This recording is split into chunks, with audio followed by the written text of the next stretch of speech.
My girl Queen Aura farming here. My girl Queen is just straight up Aura farming. She did not have to walk. She did not have to walk that entire distance, walking by everybody, lifting her nose up to everybody like, yes, I'm the one with the power here. Y'all can't do nothing. Let me clean up the situation for you. Like, she comes in there, and Lucky Cyan, the two of them, just basically clean up the entire battlefield within minutes. All this fighting happening for the longest time, and Queen and Lucky Cyan just come in, and within minutes, they have handled the situation. Y'all go home. Queen literally walks in and says, go home, stop playing, kids.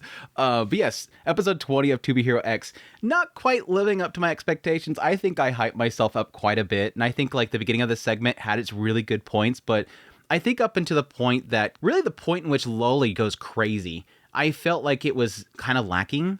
Just because it felt like a lot of the fights, it was hard to kind of see what was really happening. It was very dark and everything. But the moment that Loli goes crazy and starts going nuts on Nice, and then again, Queen shows up with Lucky Cyan, it was peak. It was just so freaking good. The music kicks up. They literally held the music just for Queen to show up and look all freaking badass. It was too freaking good. But overall, really love the episode. It looks like we finally have brought ourselves to the current time. Everything kind of wrapped up at the end of the episode, and we're kind of opening the door straight to the current time. We literally showed Lin Ling. We're right to that point where episode 1 began.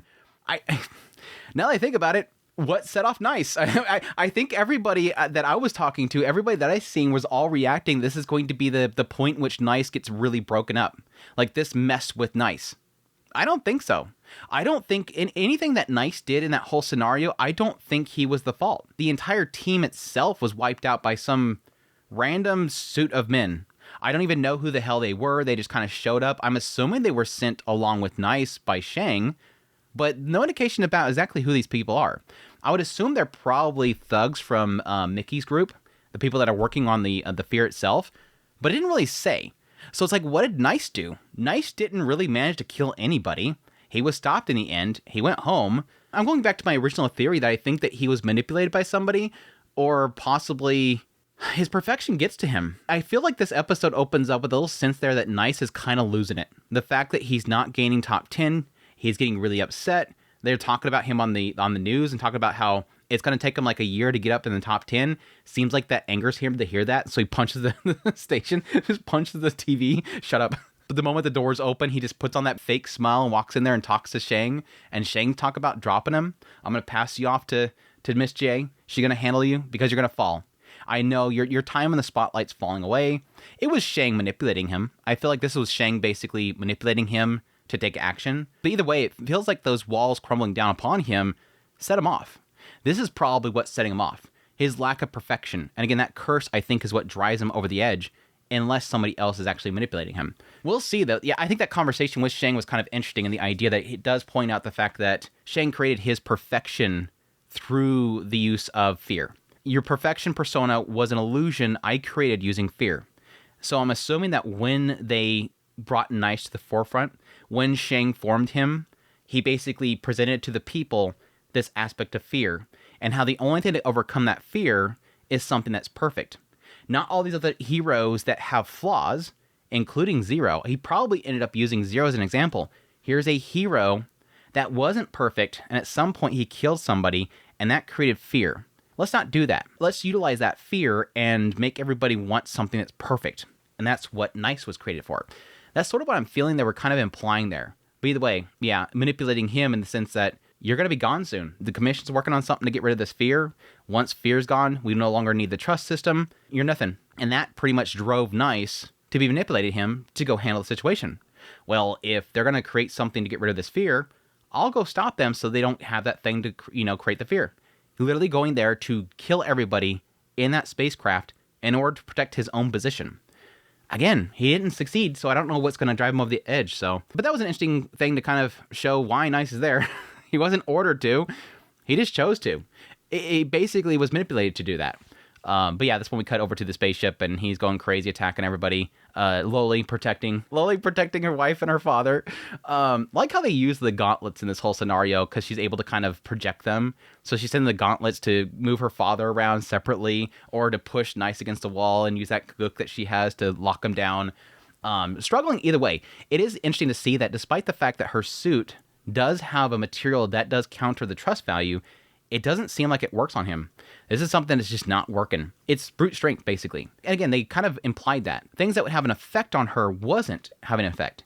It was only brute strength or actual impact that was even having some remote effect upon her. It was similar to Vortex fighting Big Johnny. He was using his powers on Big Johnny and it wasn't doing anything. It wasn't until he sent something at him that harmed him. He had to use brute strength physical contact on him. So even still, girls get knocked around like crazy. But yeah, while they were getting attacked, it was interesting at some point having No calling out like, what is going on? Why is a hero from the commission attacking us? What is going on? This can't be right. And Lou remembers, back to the commission. The conversation he has, it finally clicks for him, and it's kind of interesting for him to finally have this dawn on him, because I've been echoing this for a while now.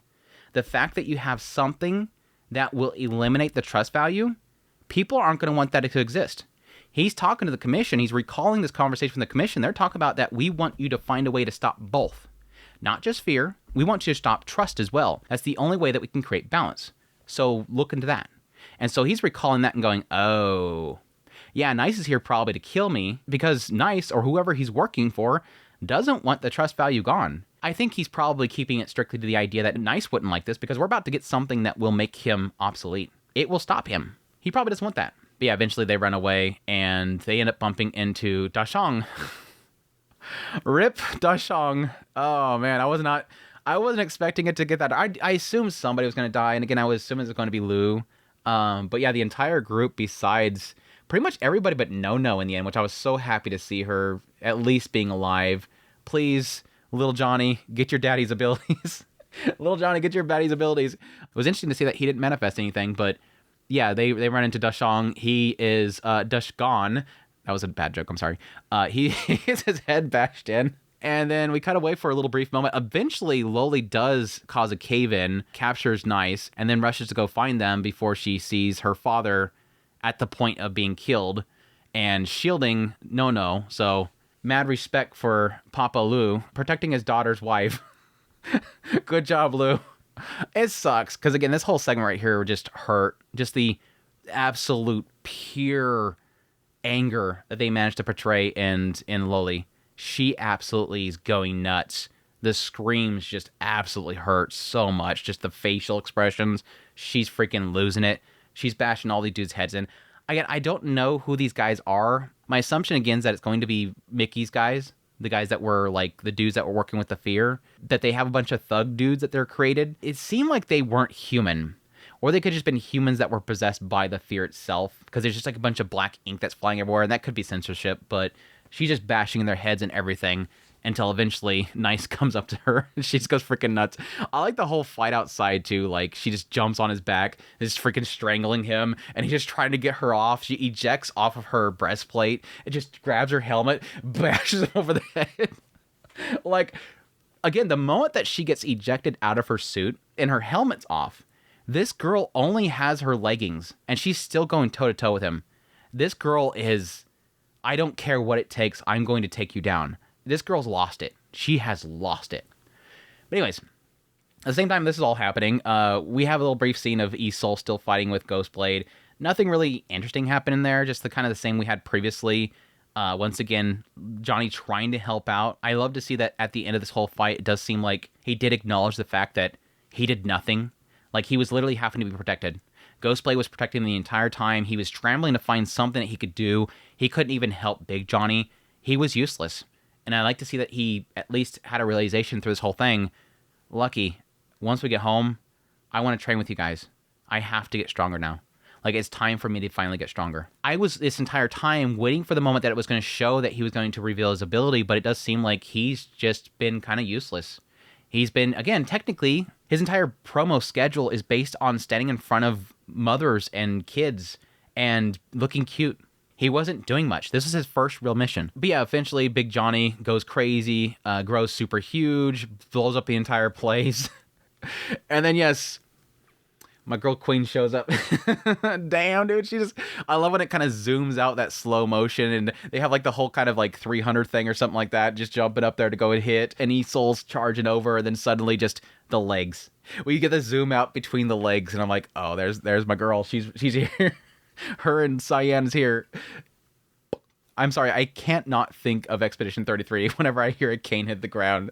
So I'm like, she's got that aura going on, and it just freezes everything. Again, the music kicking up. And specifically, like I said, Queen walking by, and she literally looks down on Nice. Looks like it agitates the hell out of him. Again, there seems to be a lot of aspect of pride in Nice. He's a very prideful guy. He wants to be at the top. This is something that he has agreed for. And so having somebody like her kind of just looking down upon him seemed like it agitated him. But yeah, then walking by Isol as well, walking right up. I knew it was going to happen. Like, she walks up there and she's like, no, bad Johnny. It's like a total bad Johnny. No, it's me, Johnny. It's me. And sure enough, those eyes just quickly change. And again, it calling back to all those scenes that we've seen with her hanging out at his place. Again, the first time she met little Johnny, he had Big Johnny with him. And she immediately fell in love with that cute thing. And so she was going to his room and hanging out with him just to see Big Johnny. And so we had all these scenes where she's hanging out at their place and she just literally got Big Johnny with her. She loves that thing. And it seems like he loves her too. So immediately snaps him out of it that quickly. But yeah, then Lucky Cyan, my girl Cyan shows up. Best girl Cyan shows up. Just rushes right in there.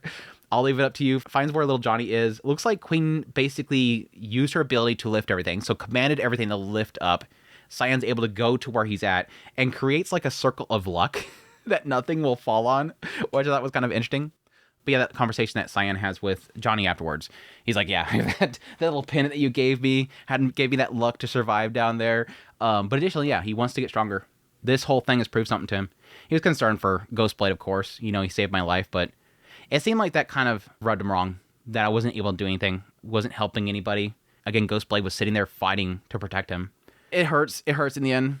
But yeah, while all this battle's going on, the thing that I kind of hate is the fact they had this whole freaking conversation that was happening at the same time. I'm like, I want to follow what's happening on the screen right now, and you guys are yapping over here. It's like, shut up and let me enjoy the fight. It was kind of annoying. But yeah, we got to see that little conversation between Shang and Micky, why he ended up sending Nice to go there and fight. And it was around the idea they were trying to take down Rock, specifically. It was a two birds, one stone, obviously. Mickey saying, hey, you know that whole, like, trust system? Yeah, they're currently investigating this material in order to get rid of that trust system. They're going to make this material that is going to make it obsolete. Years of your work is going to go away. Not interested. Well, what if I told you could also take down MG? That perks Shang's ear. Because yes, going back there to Isol's arc, going way back there to Isol's arc, what happened to Shang's son? He was involved with this whole situation with Rock. It seems like he knows full damn well that Rock was involved with the death of his son. So he wants to take down Rock. I'm thinking that's what's going on here. Why Micky doesn't like Rock or MG, I don't know. Because Micky has talked before that he doesn't like MG. He wants to take MG down. I think he wants to take down all competition. But it seems like he has some sort of hatred for MG as well. But I think from Shang's perspective, I think he does hate Rock and knows that Rock was behind the whole situation with Isol and his son, specifically. But yeah, he's like, yeah, we could definitely take them down. They'll blame everything on MG because MG is supposed to be protecting that expedition right now. So if things go south, it'll be blamed on them. Well, that won't be enough. They won't blame them just because Ghostblade's there. But Micky counters that by talking about who Rock is. That it seems like based on the fact that Rock has been involved with something bad before, it'll be easy to take him down with the situation. He brings up specifically that Rock's father was Yen Feng. This is the one that created Zero. So we're finally getting into Zero. All this time, I was wanting to wait. Because I know that a lot of people wanted to tell me who Zero was in the comments. And I'm like, I really don't want to read this stuff. I know you guys are wanting to tell me because, you know, it's somewhere in a manga or something like that. But I'm like, I just want to wait for the show to tell me. I know there's a lot of side stuff. There's posts that are being made on X. I want the show to tell me. Sure enough, we're finally getting into it. That Zero was the world's first hero, which I kind of wonder if specifically saying hero is going to be trust value. I would assume that's the case because they talk about trust a little bit later on. Yes, he was the only person to have touched godhood. So he reached so high in power, which was my assumption. My assumption was that they were going to have some sort of system to prevent people from getting too big. And this is kind of probably why. That they were building up too much. I think Vortex was talking about that when he talked about this whole situation, that they let somebody get too powerful, and so they sort of have things in play not to have that happen again. But yes, he was worshipped by the people until he accidentally killed another hero. And that was the point in which pretty much all of that trust just broke. The trust that they had in him broke because this person that was supposed to save people suddenly killed somebody.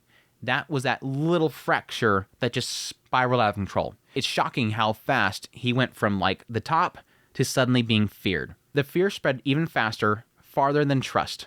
Zero became a god of death, which that implies to me that either the fear itself, the power that people had of fear in him, corrupted him and changed him into something else, because it implied that he himself became a god of death. The assumption there is that something corrupted him, which I wonder about that.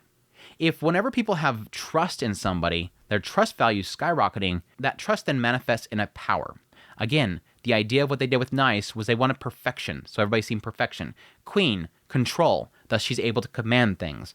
Specifically here, I'm wondering if that fear that people had of Zero at that point was so substantial that it thus created a new power within him, which was death. Either way, it looks like he lost control, and then suddenly everybody was rushing in to stop him. All the heroes banded together to defeat him, which they did. But that fear brought about by Zero hung in the people's hearts, waiting to be sparked again to erupt. So I'm kind of wondering if this possibly means that the birth of fear itself was from there. Because I think too many things have been pointing that fear existed long before now. I mean, they even talk about the idea they were using fear in order to create Nice's powers. Fear's been around for a while. I don't think it was created at the point of Lucky Cyan's orphanage. I think that was probably the point which they started investigating it, truly investigating it. This implies that this was from the very beginning that was fear. Fear was back there, and it was probably created from him, I'm wondering. But yeah, apparently this is implying that Rock is trying to follow in his father's footsteps. And we see Rock very briefly go into some weird chamber where he says that he wants to resurrect Zero. That his father created Zero, and that Rock is following his footsteps to resurrect Zero. That he wants to bring him back. And I wonder if he's going to end up using fear to bring back his father, or some other method. It seems like, again, Rock is going through this whole process of trying to get people high up in trust value. Again, making Isol, recreating Isol, basically. Now it seems like he has this new guy that's joining in, which I think he's Dragon Boy or something like that. I remember seeing his name somewhere. So he's got these people that he's bringing in. He just lost Ghostblade. Messed up there. But I'm kind of curious what his plans are and how he can resurrect Zero. Or if he's just going to create a similar self of that is Zero. Or if he just wants to create somebody that is to the levels of a god and not necessarily resurrect the individual, but resurrect the symbol of him. Because again, he technically killed Isol, and he recreated Isol. So it could be wanting to do the same exact thing there. Make somebody that looks like Zero, and thus recreate Zero. Anyways, we'll see. But yeah, after the whole incident at the spacecraft, we then cut over to pretty much the aftermath, seeing how everybody kind of gets to the current time. Again, we're coming right back to episode 1. Loli goes and visits her father's grave, so that confirms that her father died. Again, later on we see through Ghostblade's perspective, or at least that angle, that looks like, thankfully, No is alive. She looks like she's in a coma, but at least she's alive. Hopefully she'll wake from that. But it does look like Loli has joined an organization. She ended up joining FOMO, so it looks like she's rising up the top. Hopefully she still has her suit, or at least get some sort of trust value that will kind of compensate for anything that she has lost through that whole battle. Because again, that spaceship was pretty tore up, unless she found some more material there. We see Ghostblade. He's withdrawing from MG, like I mentioned earlier, so he's finally stepping away from that stuff. I was really hoping to see him in at the hospital. Again, the whole idea of him withdrawing from being a hero was that he could be with Nono. And it's like, dude, now, just walk away from it. Stop being a hero. Go to your girl. Go to your girl, please. At least he brought him flowers. Seeing Queen and Lucky Cyan very briefly at the tower, making a speech. That dirtbag Zen talking to some people. We see Isol training. We see a comic book that was made of Isol fighting Big Johnny that apparently X comes by and picks up a copy of. I knew that was going to be X. Again, like the dark hair guy that randomly shows up and he has a coin. Yeah, that's got to be X. It was kind of cool how he did a little, snap of reality to change different art styles. They technically did that in, I think, the OP or the ED at some point. It's pretty cool. But yeah, it seems like based on the whole spacecraft incident, they're going to hold off on the next tournament. And so he's going to remain as X for another year. So I'm kind of curious if we'll finally get into X this next episode. I don't think so, because again, I think we still have 2 other characters that we have to get into. So I'm guessing that next episode will probably Dragon Boy, and then possibly the dog. I think that might end up being like the sort of wrap up of the season. I'm really kind of curious if that'll be the wrap of the season, and then maybe next season we'll have the next tournament or something. Either way, good stuff, good stuff. Really crazy episode. Again, I was a little bit disappointed at the very early parts of it because it didn't seem like you could really see much. It seemed like a lot of like zoom in and zoom out of action happening, but it turned into something really incredible with, again, Loli just going absolutely berserk and Queen showing up and just being badass. Just straight up being badass. Good stuff, good stuff. But anyhow, that's my thoughts on episode 20. Tu Bian Yingxiong X. Hope you guys enjoyed my video. As always, if you did, hit the like button down below. If you like this content and want to watch more, become a member of the channel. Until next time, y'all take care.